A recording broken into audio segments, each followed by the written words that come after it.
ஒருத்தன் வந்து எனக்கு வாழ்க்கையில் இதை பெறணும் அதை பெற்றுக்கணும்னு நினைக்கும் போது தான் அவனுக்கு ஏமாற்றங்கள் நிறையா வந்துகிட்டே இருக்கும். காரணம் நீங்கள் ஒன்று மனசில் ஒன்று அப்ஜெக்டிஃபை பண்ணி வச்சுருப்பீங்க, அது உங்களுக்கு கிடைக்கணும்னு ரொம்ப கிரேவிங் இருக்கும், உங்களுக்கு ஃபுட் கிரேவிங் மாதிரி. அந்த கிரேவிங்கில் உங்களுக்கு சம்டைம்ஸ் ஏதாவது கொஞ்சம் கம்மியாக கிடச்சிட்டா கூட உங்களுக்கு ஏதோ நம்மளுக்கு தொலைஞ்சு போன மாதிரி, நம்மளுக்கு வந்து தேவையானது கிடைக்காத மாதிரி, வாழ்க்கையில் மிஸ் ஆன மாதிரியான ஒரு விஷயம் வரும். நம்ம இழக்கிறதுக்கு நிறையா தயாராகிட்டோம்னு வச்சுங்களேன் மனதளவுக்கு. அப்போ நம்மளுக்கு வந்து பெறது எல்லாமே வந்து பெறது தான். உங்களுக்கு இன்னொன்னெல்லாம் கிடைக்கிது, ஒரு சின்ன விஷயம் கிடைச்சா கூட உங்களுக்கு பெருசாக தெரியும். ஏன்னா நீங்கள் வந்து இழக்கிறதுக்கே ரெடி ஆகிட்டீங்க மென்டலி. எது போனால் நான் இருக்கேன், என் மியூசிக் இருக்குது, என்னுடைய ஆர்ட் ஒர்க் இருக்குது, என்னுடைய ஆர்ட் என்கிட்ட இருக்குன்ற ஒரு இருக்கு இல்லையா, அதுவே ஒரு பெரிய திருப்தின்னு சொல்லுவேன் ஒரு எந்த ஒரு ஆர்டிஸ்ட்டுக்கு. அந்த ஆர்டிஸ்ட்க்கு வேலை கிடைச்சா தான் வேலை, அது மூலிமா தான் பொருளாதாரம், அதெல்லாம் அடுத்தடுத்து.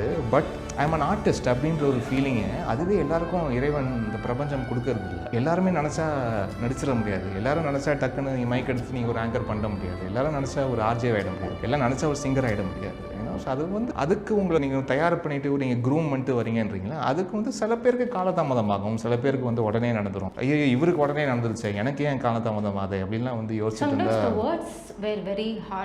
ஆமாம், அது கன்ஸ்ட்ரக்டிவாக இருந்தால் நல்லா இருக்கும் சார். கன்ஸ்ட்ரக்டிவாக இல்லை அப்படின்றப்போ அதே கன்ஸ்ட்ரக்டிவா இல்லன்னு யோசிக்க தோணல, ஏன் வருது அப்படின்னு யோசிக்கணும். Whether it is criticism or rumour or gossip, no அது இல்ல. நீங்க இப்போ யோசிக்கும் போது மேபி எல்லாமே பேங்கராவோ எல்லாமே ஷாக்கராவோ இருக்கலாம். பட் இதுதானே அனுபவங்கள்ன்றேன், இதுதானே உங்களுக்கு வாழ்க்கை அனுபவங்கள். உங்களுடைய வாழ்க்கையோட சுயசரிதை, நீங்க ஆட்டோ பயோகிராஃபி நீங்க உட்காந்து எழுதும் போது அப்போ உங்களுக்கு சுவாரஸ்யமான இந்த மாதிரி அனுபவங்கள் தானே உங்களுக்கு சுவாரஸ்யமே.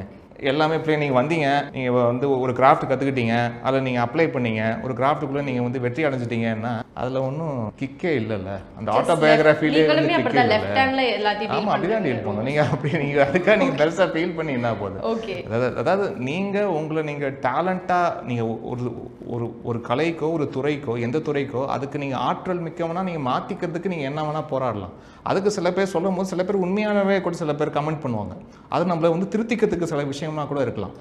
அதை நம்ம சிலது நம்ம அப்படி எடுத்துக்கணும். ஆனால் சில பேர் வந்து வாண்டடாக உங்களை வந்து கீழே பிடிச்சி தள்ளணும், நீங்கள் வந்துடவே கூடாதுன்னு அப்படின்னு நினைக்கிற விஷயங்கள்கிட்ட அதுக்கு நீங்கள் பெருசாக ஒரி பண்ண வேண்டிய அவசியமே வந்து கிடையாது.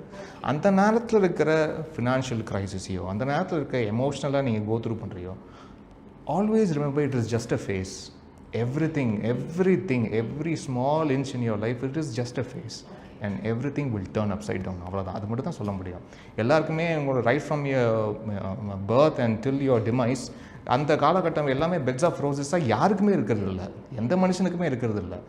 ஒன்று பொருளாதார ரீதியாக அவங்க வந்து நெருக்கடியை சந்திக்கிறான், இல்லாட்டி ஐடென்டிட்டி கிரைசிஸ் இல்லை நெருக்கடியை சந்திக்கிறான், ஒரு ஃபேமிலியிலையோ ரிலேட்டிவ்ஸ்லையோ எங்கேயாவது ஒரு நெருக்கடியை வந்து சந்திக்கிறான், இல்லாட்டி உடல் ரீதியாக அவனுக்கு வந்து எங்கேயோ பிரச்சனைகள் வந்து வருது, வந்து வருஷம் கணக்காக வந்து ஏதாவது நோய் நொடியோடு அவன் வந்து பாதிக்கப்படுறான், அதுலேருந்து எப்படியாவது டெலிவரன்ஸ் கிடைக்குமான்னு பார்க்குறான். இந்த மாதிரி ஏகப்பட்ட பிரச்சனைகள் ஒவ்வொருத்தர் லைஃப்பில் டிசைனாக இருக்குது.